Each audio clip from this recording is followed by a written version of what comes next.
नमस्कार, बहुत स्वागत है आप सभी का। आप देख रहे हैं इंडिया डेली। मैं हूं आपके साथ नैना यादव, लेकर हाजिर हूं हमारा खास शो नापाक। अब मिडिल ईस्ट में जंग की आहट तेज हो गई है, लेकिन इस पूरे संकट के बीच में एक देश ऐसा भी है जो सबसे ज्यादा असहज स्थिति में दिखाई दे रहा है, और वो देश है पाकिस्तान, हमारा पड़ोसी मुल्क।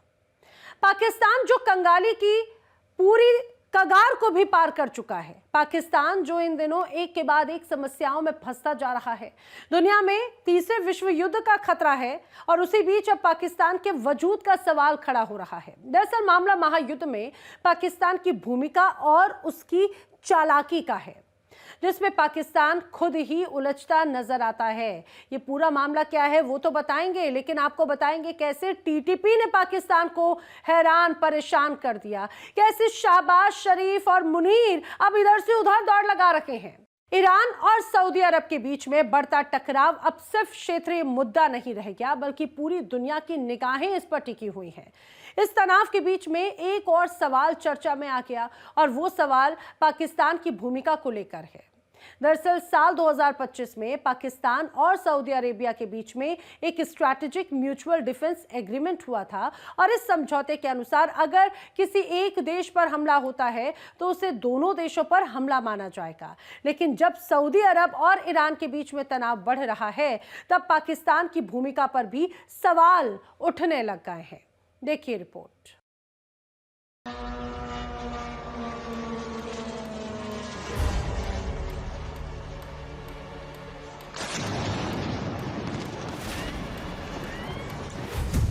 पाकिस्तान की सिर्फ जुबानी तैयारी।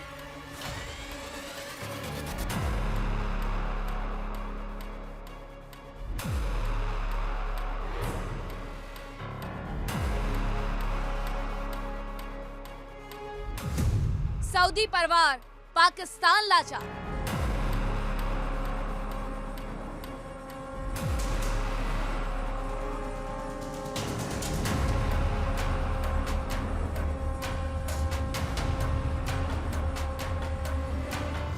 दोस्ती का शोर, मदद कमजोर।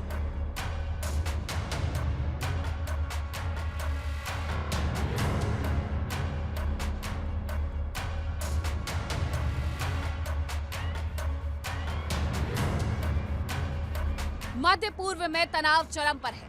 ईरान और सऊदी अरब के बीच बढ़ते टकराव की स्थिति पूरी दुनिया की नजरों में है। बढ़ते तनाव के बीच एक बड़ा सवाल उठ रहा है। सऊदी अरब पर ईरान के हमलों के बीच पाकिस्तान की भूमिका पर अब सवाल खड़े हो रहे हैं।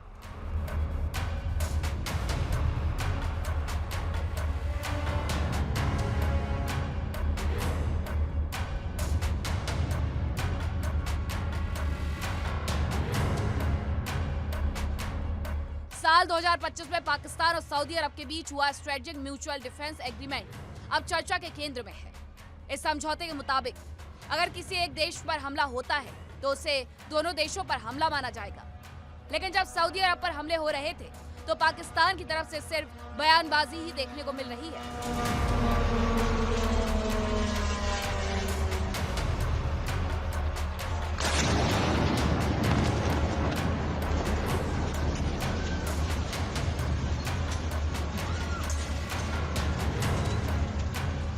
न सेना की तैनाती, न किसी सैन्य कार्रवाई का संकेत। ऐसे में सवाल उठ रहा है कि क्या पाकिस्तान सऊदी रक्षा समझौता सिर्फ कागजों तक सीमित है?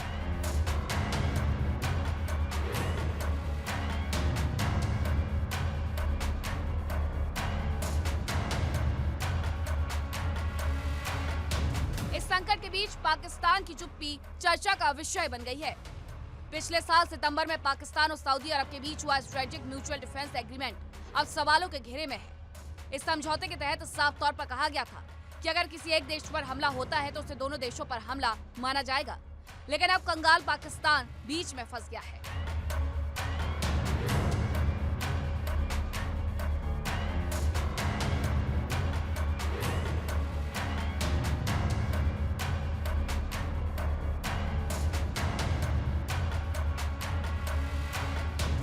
हालांकि पाकिस्तान के प्रधानमंत्री शहबाज शरीफ और सेना प्रमुख आसिम मुनीर सऊदी अरब का दौरा कर चुके हैं। दोनों नेताओं ने सऊदी अरब के साथ अपनी एकजुटता जरूर दोहराई, लेकिन जमीन पर कोई ठोस सैन्य कदम नजर नहीं आया। असल में पाकिस्तान के लिए स्थिति इतनी आसान नहीं है।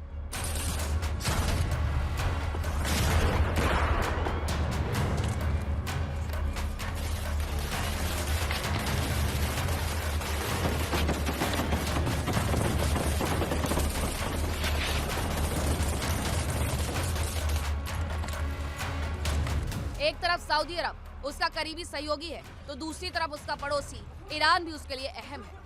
दोनों देशों के बीच लंबी सीमा है और पाकिस्तान के अंदर बड़ी शिया आबादी भी मौजूद है। ऐसे में अगर पाकिस्तान सीधे ईरान के खिलाफ कदम उठाता है तो देश के अंदर भी तनाव बढ़ सकता है, जो पहले से ही पाकिस्तान में बढ़ा हुआ है।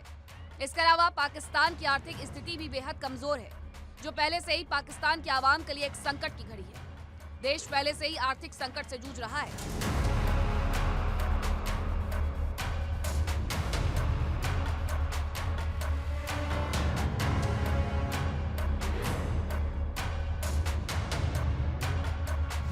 तो मेरे ख्याल में साल गुजर जाए हमारा फिर से, लेकिन देखिए हमेशा की तरह हमारा साल जो है एक नुमा एक कह सकते हैं, क्योंकि उसकी रीजन ये है कि हमारे यहाँ जो है हमेशा की तरह जो है वो क्राइसिस और महंगाई जो है वो अरूज पर ही नजर आई है। तो डेफिनेटली जो किसी भी गरीब तबके से आप उठने वाले आम लोगों से जब ये सवाल करेंगे, उनसे पूछेंगे कि भाई क्या कैसा रहा साल, तो यकीनन वो लोग रोते हुए ही दिखाई देंगे। स्पेशली अभी दिसंबर का ही एक आप एंडिंग देख लेंगे। अगर पाकिस्तान की सिर्फ थोड़ी सी सिचुएशन की बात की जाए तो यहाँ पे आप देखेंगे हेलमेट, जहाँ पे रोजगार नहीं है, जहाँ पे कुछ और नहीं है, आम लोगों को सहूलियत नहीं मिल रही है, एक आम रोटी बेसिक जरूरियात नहीं पूरी हो रही, रोजगार नहीं मिल रहा, उसके मुतबादिल लोगों को 5-5 हजार के जुर्माने किए जा रहे हैं, लोगों पर जुल्म किया जा रहा है, लोगों के मतलब मैं कहता हूँ कि लोगों को लोग मजबूर है अपनी किडनियां बेचने पे, लोग अपने आप को बेचने पे मजबूर हैं। तो आप यहाँ पे एग्जाम्पल दे रहे हैं इंडिया के साथ, तो इंडिया हमसे कई हद बेहतर है, मैं ये कहूंगा, क्योंकि उनका मुल्क खुशहाली है। कैसे खुशहाली है आप देख ले, वहाँ इकोनॉमी हमसे कुछ ना कुछ तो बेहतर मौजूद है। वो अपने मुल्क को हमसे स्टेबल मानते हैं, और स्टेबल के साथ साथ वो इकोनॉमी दुनिया की चौथी बड़ी इकोनॉमी भी में भी वो शुमार होते हैं। वो दुनिया की बड़ी बड़ी दूसरी जो है कंपनीज में उनके सीईओज नजर आते हैं, फिर वो दूसरे मुल्कों के साथ जाके ट्रेड करते हैं और उनके रिलेशंस अच्छे नजर आते हैं, और साथ साथ वो दूसरे मुल्कों के साथ अपने ताल्लुकात बेहतर करने के साथ G20 की मीटिंग कंडक्ट करते हैं, उनके साथ रिलेशंस बेहतर करते हैं। तो कहीं ना कहीं हमें ये तमाम चीजें जो है वो अपनी तरफ से डाउनफॉल का शिकार नजर आती है। ना तो हमारे रिलेशन अपने नेबर के साथ अच्छे हैं, ना हम अपने किसी अच्छे मतलब अपने हमसाये के साथ जो है वो ट्रेड करते नजर आते हैं, ना तो हम अफगानिस्तान के साथ ट्रेड करते नजर आते हैं, ना हम इंडिया के साथ ट्रेड करते नजर आते हैं, ना ईरान से ट्रेड करते नजर आते हैं। चलती रही उसके साथ तो खैर बनी नहीं ना, वो तो बनी नहीं है, बनाना नहीं चाहे, वो हम पे डिपेंड करता है। डिप्लोमेट पॉलिसी जो होती है उस पर डिपेंड करता है कि आप क्या कर रहे हैं क्या नहीं कर रहे, बनाने के लिए या बिगाड़ने के लिए, जो भी है। उसके बाद जो हमारा दूसरा बड़ा बॉर्डर लगता है वो लगता है हमारा अफगानिस्तान के साथ, वो भी अब दुश्मन हो गया। अब वो भी हमारा दुश्मन हो गया है। बात ये कि हमने अपने आसपास से अगर नहीं बनानी, अगर हमने अपने जो हमारे आस पड़ोस के जो मुल्क है, और से 1.5 साल पहले गालिबन मेरा ख्याल साल 1.5 पहले हमारी ईरान के साथ भी एक जंग हो चुकी है।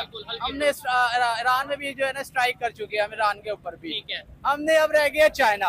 अगर हम अमेरिका के साथ ताल्लुकात बेहतर करते हैं या उसको यहाँ पे लाने की कोशिश करते हैं, हमारी गवर्नमेंट जो है उसको यहाँ लाने की कोशिश करती है, तो जाहिर सी बात है चाइना जो है वो अमेरिका का खुल्ला इन दोनों का तजाद है, दुश्मन है एक दूसरे के, ठीक है, वो भी हमारा दुश्मन बन जाएगा। नहीं ऐसे अल्लाह ना करे चाइना दुश्मन बने। इवन अभी भी खबरें ये आ रही हैं कि भाई चाइना ने सी पैक पे कई जगहों पे काम रोका हुआ है, कई जगहों पे काम हो रहा है, यानी कि रशिया और चाइना बहुत बड़े जो है ना वो जो है क्या कहते हैं एशिया में एक बड़ी ताकत है, वो उभरती भी ताकत है, ठीक है। वो कभी नहीं चाहेंगे कि अमेरिका इधर आए, ठीक है। बात ये कि अमेरिका को इधर लाने का मतलब है कि आसपास सबसे ताल्लुक खराब करना।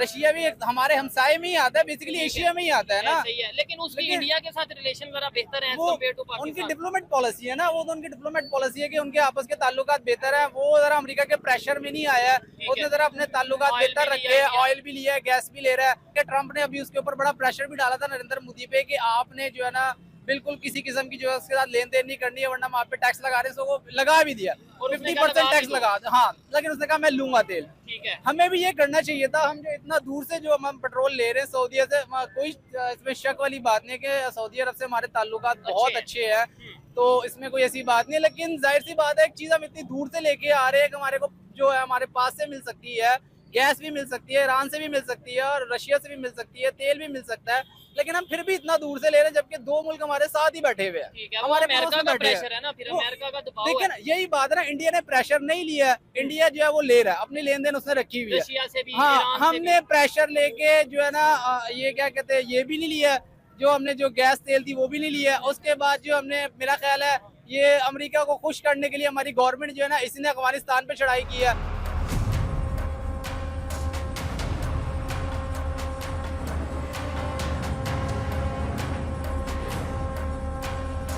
पाकिस्तान सिर्फ यही नहीं फंसा हुआ है, बल्कि अफगान सीमा पर तालिबान से जुड़े हमलों का दबाव है और भारत के साथ भी सीमा पर तनाव बना रहता है।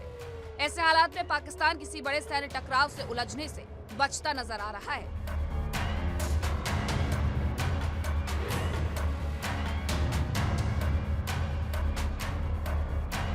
एक आम इंसान के ऊपर भी इसका असर पड़ गया, क्योंकि जब जिस तरह दिन गुजरते जाएंगे इसका लोगों के ऊपर असर पड़ना शुरू हो जाएगा, क्योंकि ट्रांसपोर्ट कॉस्ट जो होती है वो बढ़ जाती है पेट्रोल की वजह से।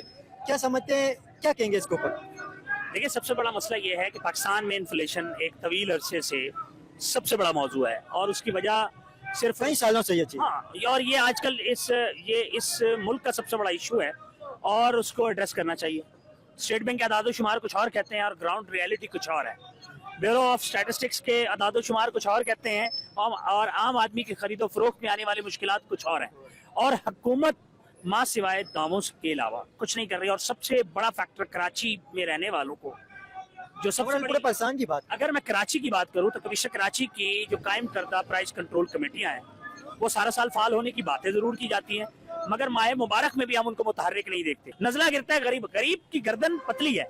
हम दिन भर ये सारी बात तो करते हैं, देखिए, न किसान कमाता है और न जो परचेज है वो मिडल मैन बीच में कमा जाता है और वो अच्छा खासा प्रॉफिट कमाता है। मिडल मैन कोई हल्का फुल्का नहीं कमाता। सोल्यूशन सिंपल सा। अच्छा, तनकीद पूरे पाकिस्तान में हर दूसरा बंदा तजिया निगार भी है और तनकीद भी करता है, मगर now we are talking about the solution. और सोल्यूशन ये है कि सबसे इम्पोर्टेंट कि आपने किसी भी चीज का कोई रेट अगर सरकार ने उसका तकर्रुर करना है तो उसमें अगर वो ऐसी फ्रूट सब्जी इस तरह की चीज है तो जो ग्रोवर है, देखें फिर वही बात कि निजाम को ठीक करने की जरूरत है। उसमें तमाम लोगों की जिम्मेदारी है, हर सेगमेंट ऑफ सोसाइटी की जिम्मेदारी है कि हमें मिलकर अपनी अपनी पोजीशन पे अपनी अपनी जगह पर रहते हुए इस मुल्क को सर्व करना है। इस नेशन की ये खाली किताबी बातें, जबानी बातों से हटकर अमली तौर पर इस पर काम करना है। जो जहां जिस सीट पर, जिस जगह पर, जिस प्लेस पे बैठा हुआ है, जिस कुर्सी पे बैठा हुआ है, जिस मसलत पे बैठा हुआ है, उसकी जिम्मेदारी है कि वो उसमें पार्टिसिपेट करे। बॉर्डर्स के ऊपर जितनी जंगें हम कर रहे हैं अफगानिस्तान के साथ, इंडिया के साथ, पूरी दुनिया ने देखा कौन जीता कौन हारा। वो मैं और आप इस चीज को नहीं देख सकते, ठीक है, फैसला नहीं कर सकते, पूरी दुनिया इसका फैसला करेगी। मेन जंग जो इस टाइम चल रही है हुकूमत की अवाम के साथ है। आप महंगाई का आलम देखिए, टमाटर किस तरफ जा रहा है, आप इस चीज को खुद देख ले, मुर्गी किस तरफ जा रही है। क्या टमाटर की कीमत है? 600 रुपए इस टाइम इसका रेट चीनी की है। क्या कीमत चीनी है? 250 रुपए पे चली गई है। आटे की क्या कीमत आटा इस टाइम जो पहले रेट था उससे ऊपर चला गया, फिर भी 2200 रुपए का 20 किलो हो गया भाई का। 2200 रुपए का हाँ 20 जी, किलो, यानी कि इसके 100 अलावा रुपए से ऊपर। दालों का रेट कहाँ पे चला गया है, महंगाई, बिजली कहाँ पे चली गई है। अब तो सुई गैस जो फिक्स कर दिया 1800 रुपए, वो हर घर में आना ही आना है, चाहे वो घर बंद है। अच्छा। कुछ रूल्स हुकूमत के जो हमारे इस तरफ जा रहे हैं, जंग की तरफ थोड़ी अपनी तवज्जो हटाएं। ये है। जो अवाम जंग कर रही है, अपनी महंगाई, लड़ रही है। अपनी जात के साथ इस तरफ तवज्जो करें। ये चीज है। आपकी मेहरबानी है, ये जंगों की तरफ से थोड़ा तवज्जो हटा दें। मैं लड़ांगा और मेरे नाल इन चीजों को नहीं, इस चीज को आप थोड़ा मुझे खत्म बताएं, बेरोजगारी और गुर्बत से पाकिस्तान में कितने लोग मार रहे हैं डेली बेस पे, कितने लोग परेशान हैं? आप देख लें, कराची को उठा कर देख लें, लाहौर को, मैं बड़े शहरों की बात करूंगा। इस टाइम जो मैंने रिसेंटली इसका सर्वे देखा है, जो पिछले साल से अब गुर्बत की थोड़ी सी शरह बढ़ गई है। ठीक आप है। खुद भी इस चीज का सर्वे करके देख भी सकते हैं। ठीक मैं है। कोई हवा में बात नहीं कर रहा, मेरा दिल रोता है इस चीज के ऊपर। क्यों कि पाकिस्तान की अवाम एक एक चीज, मैं हूँ एक आम आदमी, ये जितने लोग खड़े हैं यहाँ पे इस दिखाएं। चीज को देख रहे हैं, ठीक और है। ये सारे एक दिहाड़ीदार बंदे हैं। इनको कैसे 1000 रुपए 1200 रुपए कमाने वाला बंदा कैसे इस चीज को सरवाइव करेगा। ठीक है। हुकूमत को इसके ऊपर एक पॉलिसी बनानी चाहिए। आज तक मैंने कुछ सुना नहीं है कि आज बेरोजगार और जितने भी लोग हमारे गुर्बत की लकीर के नीचे हैं, आज इनकम तलिक मीटिंग है। आज हम बैठे हैं इन सर जोड़ के, इस इनको जंग के लेके, खिलाफ। इस गुर्बत की जंग के खिलाफ आज हम बैठे हैं। अपनी गर्दन से सरिया निकाल लें और और आम आवाम में आ जाएं और उनके मसाइल सुने और उसको हल करने की कोशिश करें। इस वक्त जो है वो मेनली तो अवाम जो है हमारी वो गुर्बत से लड़ रही है। ठीक है, जो बिल्कुल। हमारा सबसे ज़्यादा कह लें इस वक्त जो चैलेंज है पाकिस्तान की अवाम का, वो इटसेल्फ हर यहाँ पे आप देखें कि दूसरा बंदा वो बेचारा अपनी गुर्बत से और अपनी महंगाई से जो है बेरोजगारी से लड़ रहा है। इवन एजुकेटेड पर्सन्स जितने हैं हमारे यहाँ पे पाकिस्तान के अंदर, ब्रेन ड्रेन हो रहा है, लोग बाहर जाना चाह रहे हैं, हर दूसरा बंदा मुल्क से भागना चाह रहे हैं। वी आर ब्लेस्ड अल्हम्दुलिल्लाह, we are running our own businesses.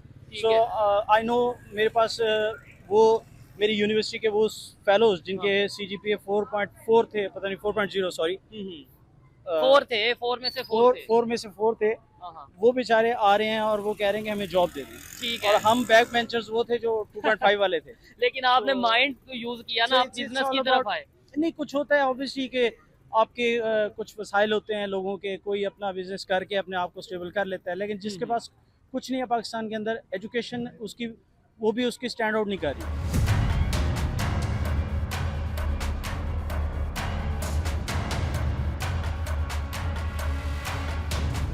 तो हाल क्या है पाकिस्तान का, ये आपने सुना। यही वजह है कि सऊदी अरब के समर्थन में पाकिस्तान के बयान तो तेज है, लेकिन कार्रवाई बेहद सीमित दिखाई दे रही है। तो कुल मिलाकर मध्य पूर्व के इस बढ़ते संकट ने पाकिस्तान और सऊदी अरब के रक्षा समझौते पर कई सवाल खड़े कर दिए हैं। अब देखने वाली बात होगी कि अगर हालात और बिगड़ते हैं तो पाकिस्तान सिर्फ बयानबाजी तक सीमित रहता है या फिर अपने सहयोगी के समर्थन में कोई ठोस कदम भी उठाता है। Bureau report, India daily.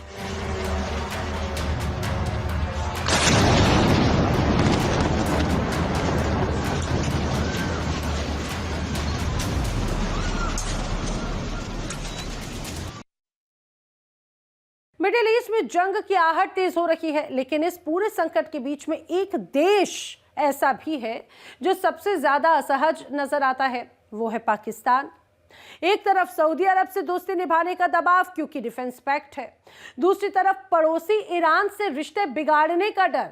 यानी हालात ऐसे कि पाकिस्तान के लिए हर कदम मुश्किल, एक तरफ कुआं तो दूसरी तरफ खाई। अब कैसे पाकिस्तान बीच में फंस गया और कैसे उसकी आने वाले वक्त में मुश्किलें बढ़ सकती हैं, देखिए इस रिपोर्ट में।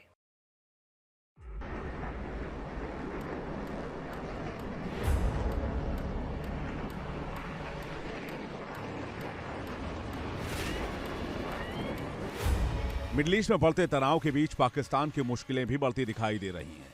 ये वही पाकिस्तान है जो खुद को मुस्लिम दुनिया का सबसे बड़ा खिलाड़ी बताता है, लेकिन आज हालात ऐसे हैं कि ना तो वो खुलकर किसी का साथ दे पा रहा है और ना ही किसी टकराव से खुद को दूर रख पा रहा है।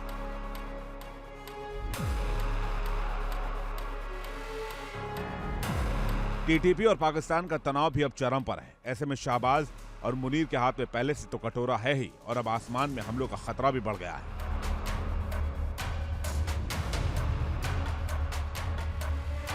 सवाल यह भी है कि क्या पाकिस्तान की मौजूदा परेशानी की जड़ उसकी अपनी नीतियां हैं?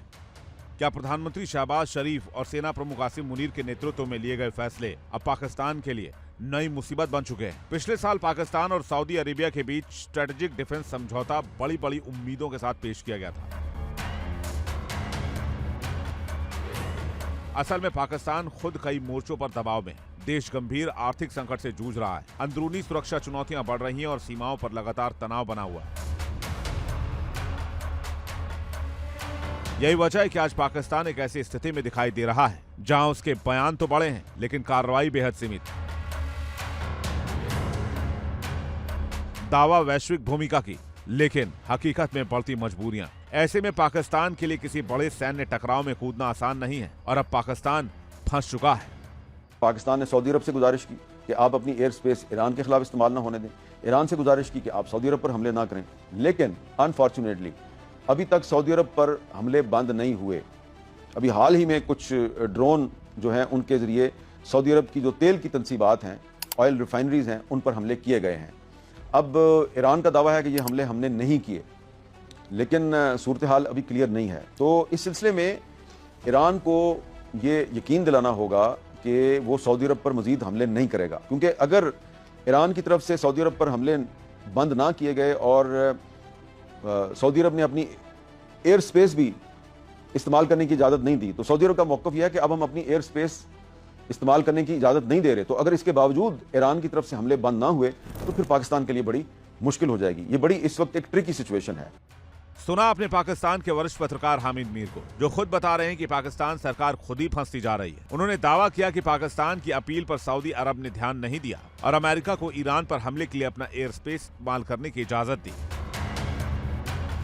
क्या समझते हैं अफगानिस्तान की तरफ से पाकिस्तान के ऊपर जो हमले हुए हैं, दोनों तरफ से जो जंग लगी हुई है, क्या कहेंगे आप? ये तो गलत है ना। दोनों मुसलमान भाई है, एक ही कलमे को पढ़ते हैं, दोनों बिरादर एक दूसरे के ऊपर हमला कर रहे हैं, बहुत गलत कर रही है। आप कह रहे हैं गलत कर रहे हैं, लेकिन ये दोनों तरफ से हो रहे हैं, आप क्या समझते हैं ये हो क्यों रहा है, इसकी वजह क्या है? इसका असल दारोमदार सियासत से है। क्या सियासत? अपना सियासत को चमकाने के चक्कर में बीच में क्या हो रहा है, अवाम पिस रहा है। यहाँ भी गरीब अवाम मर रहा है, वहाँ भी गरीब अवाम मर रहा है। ये तो सरासर गलत हो रहा है। यहाँ पर भी अपने मुसलमान भाई है, वहाँ पर भी मुसलमान भाई है। ये होना नहीं चाहिए, होना नहीं चाहिए। लेकिन आप क्या समझते हैं अफगानिस्तान और पाकिस्तान की तरफ से हर थोड़े टाइम के बाद जंग हो जाती है अफगानिस्तान पाकिस्तान की, इसकी आप मेन जड़ क्या समझते हैं और इस जंग के बारे में आप क्या कहेंगे? जंग होनी चाहिए या मतलब मुस्तकबिल में? नहीं गलत है, बिल्कुल गलत है। इन दोनों को बैठ के आपस में क्या कहते हैं अफगानिस्तान पाकिस्तान की जंग के हवाले से क्या कहेंगे? नहीं भाई, दोनों मुसलमान भाई, क्यों जंग होना चाहिए भाई? इधर ही से खत्म कर लो, जो हो गया। अल्लाह का रजा के लिए जो है एक दूसरे को माफ़ कर देना। रमज़ान का महीना है, अल्लाह बाकी पाले के भाई। लेकिन अभी आप कह रहे हैं माफ़ कर देना, ना अफगानिस्तान की तरफ से ये बात हो रही है ना पाकिस्तान की तरफ से, दोनों तरफ से जंग मजीद बढ़ाने की बात चल रही है। तो अभी क्या करे, ये जो है ना बड़े बड़े हमारे ऊपर बैठे हुए, इन लोगों को क्या होना चाहिए यार? अभी देखो आपस में दूसरा जो है ना जंग का ऐलान कर रहे हैं, मर रहा कौन है? हम लोग का तरह गरीब बंदे, बीच में बेगुनाह है। तो इन लोगों को क्या होना चाहिए यार? ये नहीं होना चाहिए लड़ाई। क्या कहेंगे अंकल जी, अफगानिस्तान और पाकिस्तान की जो अभी जंग लग गई है, क्या समझते हैं हर थोड़े टाइम के बाद जंग हो जाती है, क्या कहेंगे आप? होना तो नहीं चाहिए, लेकिन अगर कर रहे हैं तो हमारा मुल्क तो जाहिर बात है अपने मुल्क की हिफाजत तो करेगा। हमारी आर्मी है, हमारे बेगुनाहों को मारेंगे, वो मार रहे तो अच्छी बात है। कौन मार रहा है तो अच्छी बात है? नहीं, हमारा आर्मी अगर उनको मार रहे हैं तो अकबर मार रहे हैं ना, वो हमारे बेगुनाहों को मार रहे हैं, इस वजह से। आप क्या कहेंगे जंग पे? मैं कुछ नहीं कहूँगा, मैं कहूँगा सबको चाहिए कि अल्लाह की तरफ मुतवज्जह हो। आल लाने वाला अल्लाह की तरफ, आल ले जाने वाला अल्लाह। लेकिन देखें, आप तो ये बात कह रहे हैं, लेकिन अभी ना अफगानिस्तान ये बात कह रहे हैं ना पाकिस्तान की तरफ से ये बात हो रही है, दोनों तरफ से जंग की बात हो रही है। अफगानिस्तान और पाकिस्तान दोनों ये बात कह रहे हैं कि जंग को मजीद बढ़ाएंगे। ये जंग मजीद बढ़ेगी तो इसका फिर क्या नतीजा निकलेगा? नहीं बढ़ना चाहिए, दुआ करें सब जंग नहीं हो जाए। उधर ईरान ने भी पाकिस्तान की बात मानकर सऊदी अरब पर हमले बंद नहीं किए। ये एक और बात है कि पाकिस्तान खुद को मुसलमानों का रहनुमा होने का दावा करता है। एकमात्र परमाणु शक्ति संपन्न राष्ट्र होने के नाते मुस्लिम नेटो के नेतृत्व की बात करता है। उधर IRGC उससे पहले ही चेतावनी दे चुकी है कि अगर उसने अमेरिका को अपना एयर स्पेस इस्तेमाल करने की इजाजत दी तो अंजाम बुरा होगा। इस वक्त अफगानिस्तान और पाकिस्तान की सबसे बड़ी जंग छिड़ गई है, क्योंकि कैपिटल के अंदर अटैक हो गया। तालिबान का जो घर समझा जाता है कंधार, वहाँ पे भी अटैक हो गया। अफगानिस्तान के कैपिटल काबुल के अंदर भी अटैक हो गया और अफगान तालिबान की तरफ से भी पाकिस्तान के काफ़ी सारे सिटीज़ के ऊपर ड्रोन अटैक किए गए। क्या समझते हैं अफगानिस्तान और पाकिस्तान की जंग के हवाले से क्या कहेंगे? अफगानिस्तान भी हमारा भाई है और पाकिस्तान भी, सब कुछ आपस में दोनों भाई लगते हैं। इस मामला जंग नहीं होना चाहिए। नहीं, जंग होना नहीं चाहिए, लेकिन हो तो दोनों तरफ से रही है ना। तालिबान ये भी चीज़ कह रहे हैं हम जंग नहीं करेंगे, ना पाकिस्तान की तरफ से हो रहे, दोनों तरफ से जंग को मजीद बढ़ाने की बात चल रही है। हम दरख्वास्त करते हैं अपने फौजी से, अपने जवानों से कि मजीद तौर के जंग ख़त्म कर दी जाए। अपने आपस में जोड़ और भाई दोस्ती हाथ मिलाए बस। अगर जंग ख़त्म नहीं होती है तो इसका आप क्या समझते हैं, क्या नतीजा निकलेगा और ये जंग कहाँ तक जा सकती है? हमारा भी नुकसान है और उन लोग का भी नुकसान है। आपस को दोनों मुल्क का एक नुकसान है। क्यों? मुसलमान है सब लोग, वो भी मुस्लिम मुल्क में और ये भी मुस्लिम मुल्क में। हिंदू नहीं ये था कि लोग बोले तो हिंदू, आप क्या समझते हैं हिंदुओं को मारना चाहिए? नहीं, मैं कह रहा हूँ इंडिया वाले के पास ना, अभी इंडिया वाले के पास जंग था तो भी अच्छा होता, कम से कम वो भी भाई है और ये भी भाई है। नहीं, जंग तो किसी तरफ से भी नहीं होनी चाहिए ना। मतलब हिंदू है तो मतलब इसका ये मतलब तो नहीं है कि हिंदुओं को मार दे बंदा, ऐसा तो नहीं है ना। वो भी तो इंसान है। इंसान है, लेकिन फिर भी इंसानियत होना चाहिए ना, उनके अंदर इंसानियत क्या पर है भाई। और हम दुआ करते कि जंग ख़त्म हो जाए बस।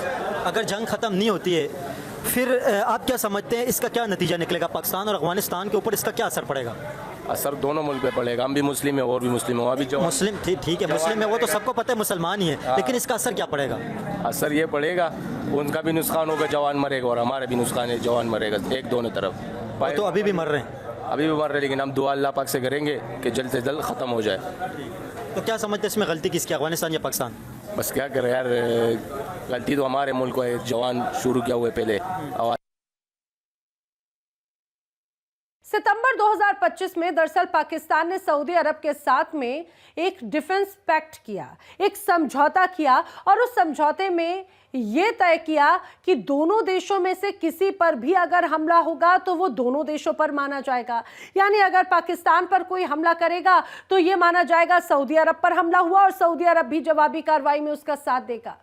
अगर सऊदी अरब पर हमला हुआ तो कायदे से पाकिस्तान को भी उसको साथ देना होगा। अब देखिए, अभी हालात तो ऐसे हैं कि ईरान ने सऊदी अरब पर ताबड़तोड़ हमले किए, लेकिन पाकिस्तान की तो घिग्गी बन गई। वो चाहता है कि भाई वो बचा रहे। अब वो इधर उधर बगले झांक रहा है। वो ये सोच रहा है कि आखिर क्या किया जाए अब उस डिफेंस पैक्ट का, क्योंकि अगर उसने सऊदी अरब के साथ में खड़े होकर ईरान को पलटवार किया तो ईरान तो पाकिस्तान की धज्जियां उड़ा देगा, क्योंकि एक तो सीमा जुड़ती है खासतौर से ईरान के साथ में पाकिस्तान की, और दूसरी तरफ पहले ही IRGC बड़ी धमकी दे चुका है पाकिस्तान को। रिश्ते बिगाड़ भी नहीं सकता और रिश्ते सुधारने का मौका भी अब नहीं मिल रहा, और ऊपर से कतर जैसे देश लगातार उस पर पाबंदियां लगा रखे हैं कि भाई हम गैस सप्लाई नहीं करेंगे।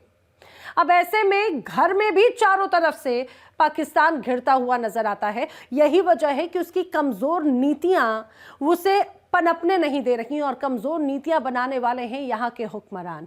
इसीलिए तो इसे नापाक कहा जाता है। आज नापाक में फिलहाल इतना ही, लेकिन इंडिया डेली पर खबरें आगे भी जारी हैं। देखिए इंडिया डेली 24/7 अब आपके स्मार्ट टीवी पर। इंडिया डेली मौजूद है सभी डिजिटल प्लेटफॉर्म पर लाइव और लगातार। इंडिया डेली 24/7 हर दिन राष्ट्र को समर्पित।